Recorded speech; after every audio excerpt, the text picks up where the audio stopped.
Nama saya Regina Anggita Serenov Sirimoringo dengan NIM 180501075 ingin mempresentasikan bab 1 Sistem Keuangan. Outline 1. Pendahuluan 2. Aliran dana dalam pasar sistem keuangan 3. Struktur pasar keuangan 4. Informasi asimetris 5. Klasifikasi lembaga perantara keuangan 6. Sistem keuangan global 7. Regulasi sistem keuangan. Pertama, pendahuluan. Latar belakang kemunculan pasar keuangan, yaitu dengan mempertemukan antara pemilik dana atau supplier dengan peminjam dana atau demander, yang memungkinkan keuntungan dari transaksi. Pengaliran dana ada yang secara langsung dan ada yang secara tidak langsung melalui lembaga perantara keuangan. Manfaat lembaga keuangan yaitu menekan ongkos transaksi, mengurangi harga transaksi, memperlancar aliran dana, dan berujung pada pertumbuhan ekonomi. Gangguan pada fungsi intermediasi atau lembaga keuangan dapat mempengaruhi sistem keuangan yang mengurangi pertumbuhan ekonomi. Maka, dibutuhkan intervensi pemerintah dalam sistem keuangan melalui regulasi.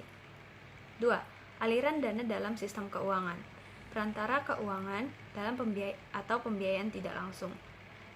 Supplier atau penabung pemberi pinjaman yaitu rumah tangga, perusahaan, pemerintah, dan asing. Sementara pasar keuangan dimaksudkan sebagai pembiayaan langsung.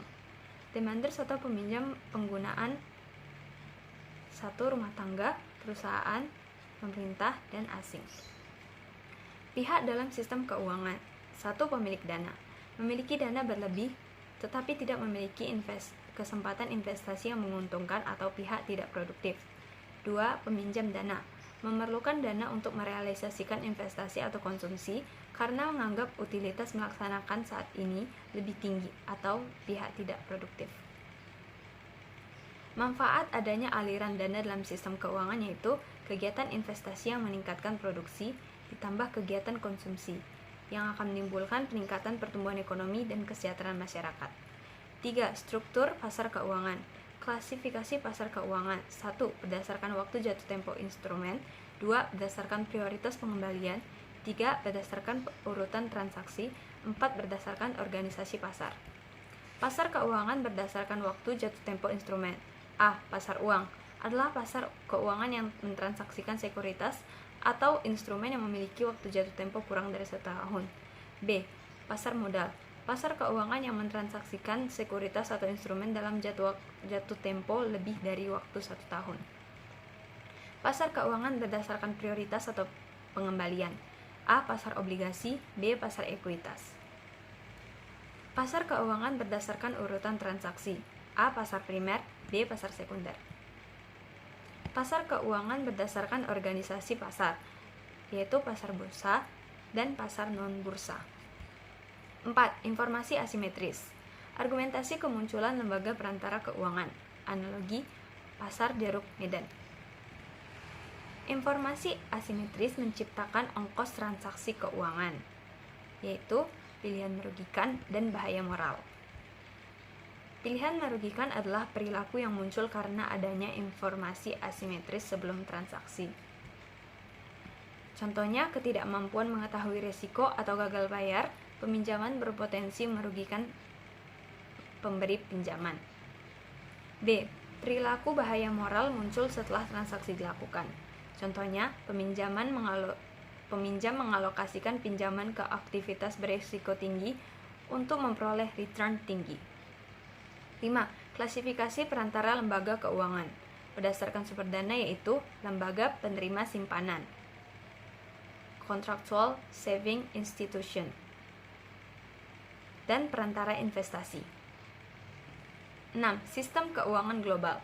Bentuk-bentuk pinjaman bank dan perusahaan kepada negara lain yaitu obligasi asing, yaitu instrumen utang bersifat internasional yang dijual perusahaan suatu negara ke investor negara lain dengan mata uang negara yang dituju. Contohnya, obligasi perusahaan, Eurobond, yaitu obligasi yang dijual ke negara lain dalam mata uang negara asal. Euro currency, simpanan dalam mata uang suatu negara di luar wilayah negaranya.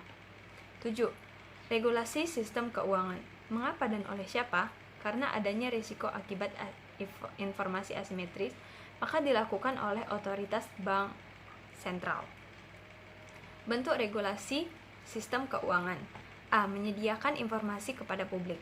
Tujuannya agar investor dapat mengambil keputusan dengan informasi yang cukup sehingga mengurangi risiko. Maka pemerintah perlu mewajibkan pelaku keuangan untuk menyediakan informasi kepada publik. B. Menjaga kesehatan atau soundness sistem keuangan.